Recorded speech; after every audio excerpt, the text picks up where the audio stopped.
আসসালামু আলাইকুম। আপনারা সবাই কেমন আছেন? আশা করি সবাই ভালো আছেন। আজকে এসেছি আমি ঢালিকান্দি ৩ নদীর মোহনায়। এই জায়গাটি খুবই সুন্দর। এই জায়গাটি নিয়ে তেমন কিছু বলার নাই।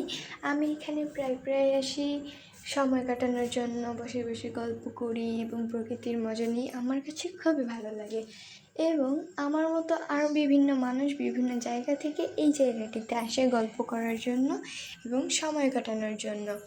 এই জায়গাটি গল্প করার জন্য এবং সময় কাটানোর জন্য সবচাইতে ভালো একটি জায়গা এবং প্রকৃতির যে মজা এইখানে যে আসবে সেই একমাত্র বুঝতে পারবে। এবং আজকে আবহাওয়াটা যে এত সুন্দর ছিল যেটা ভাষায় প্রকাশ করার মতো ছিল না।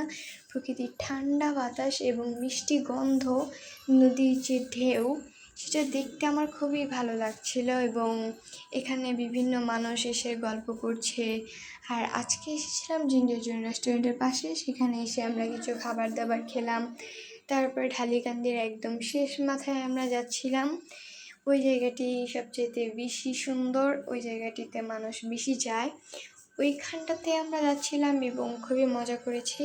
আজকের ভিডিও এই পর্যন্ত। সবাই ভালো থাকবেন, সবাই সুস্থ থাকবেন। আল্লাহ হাফেজ।